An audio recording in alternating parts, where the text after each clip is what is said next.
History isn't just about dusty books and ancient texts. Sometimes it's hidden right beneath our feet, waiting to be rediscovered.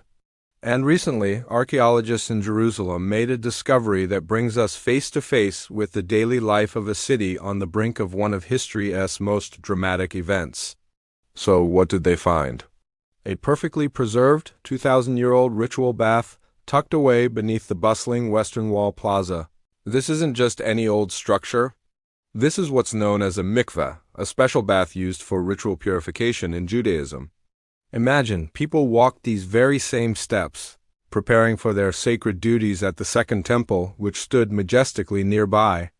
This mikveh offers a tangible link to the spiritual world of Jerusalem just before everything changed. The team behind this incredible find from the Israel Antiquities Authority were actually working on a project to build new elevators to make the Western Wall more accessible. As they dug down, they peeled back layers of history, eventually hitting something truly special. It was a chamber meticulously carved directly into the bedrock of the ancient city. What makes this mikveh so significant is its condition. It was found sealed beneath a thick, heavy layer of debris, a layer of destruction. This wasn't just dirt and rubble. It was the direct aftermath of the Roman legion's conquest and razing of Jerusalem. In the year 70 CE, for nearly 2 millennia, this site remained untouched, a silent witness, perfectly preserved in its final moments of use. Let us dive deeper into what a mikveh is and why it was so central to life in Second Temple period Jerusalem. In Jewish law, ritual purity was essential for participating in temple services. A mikveh is a purpose-built pool that collects natural rainwater.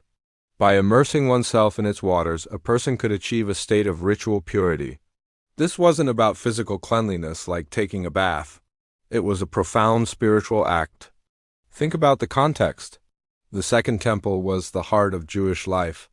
Pilgrims from all over the ancient world would travel to Jerusalem, and before ascending the Temple Mount, they would need to purify themselves. So the area around the temple would have been filled with these mikvehs, catering to thousands of people. Finding one in such pristine condition, so close to the Western Wall, the last remaining remnant of the temple complex, is like finding a key that unlocks a forgotten door to the past. The archaeologists described the mikveh in detail. It has steps leading down into the water basin, all hewn from the natural rock. The walls were coated with a special plaster, typical of the Second Temple period, to ensure the water wouldn't seep out. Everything about its construction followed the strict religious laws governing how a mikveh should be built and maintained. Inside the antechamber of the bath, the excavation team found even more clues. They uncovered fragments of pottery, mostly jars used for storing water or oil, that date precisely to the period between the reign of Herod the Great and the destruction of the city. These are not grand treasures, but they are incredibly valuable because they are the everyday objects of everyday people. They also found pieces of stone vessels, which were common at the time because, unlike pottery, stone was not susceptible to ritual impurity. But perhaps the most poignant discovery was found within the destruction layer itself. Charred wooden beams and pieces of burned pottery were scattered throughout the rubble that filled the mikveh. These are the physical scars of the Roman siege. You can almost picture the chaos and devastation as the city burned. The mikveh, once a place of serene spiritual preparation, was violently filled with the debris of a falling city, its purpose abruptly ended. The lead archaeologists, Shlomit Wexler-Dolek and her team, have emphasized how this discovery gives us a glimpse into the final moments of life in Jerusalem before its fall. It's one thing to read about the destruction in the writings of historians like Josephus Flavius. It's another thing entirely to touch the stones and see the scorch marks from that very event. It connects us to the people who lived through it in a deeply personal way. This mikveh was located right on the main road that led up to the Temple Mount.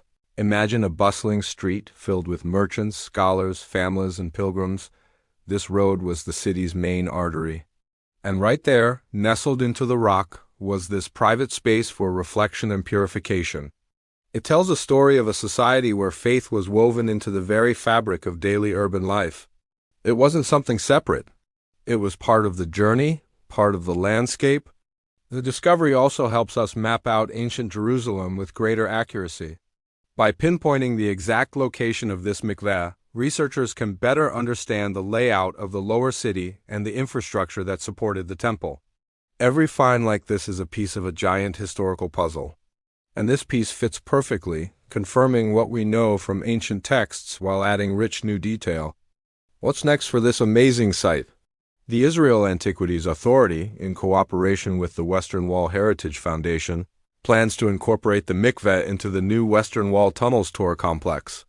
This means that soon, visitors from all over the world will be able to walk down into this space and experience it for themselves. They can see the rock-cut steps, the ancient plaster, and imagine the people who used it 2,000 years ago. It will no longer be a hidden chamber, but a living part of Jerusalem's ongoing story. It's discoveries like these that remind us that history is all around us. It's not a distant, abstract concept. It's real, it's physical, and sometimes it's waiting just a few meters below a modern city street. This mikveh is more than just an archaeological find. It's a time capsule. It captures a moment of deep faith and daily devotion, frozen in time by a cataclysmic event. It is a powerful testament to the resilience of human heritage and our unending quest to connect with our past. Thank you so much for joining me on this journey back in time. If you found this as fascinating as I did, make sure to hit that like button. Subscribe for more stories from history, and let me know in the comments what you think about this incredible discovery. See you in the next video.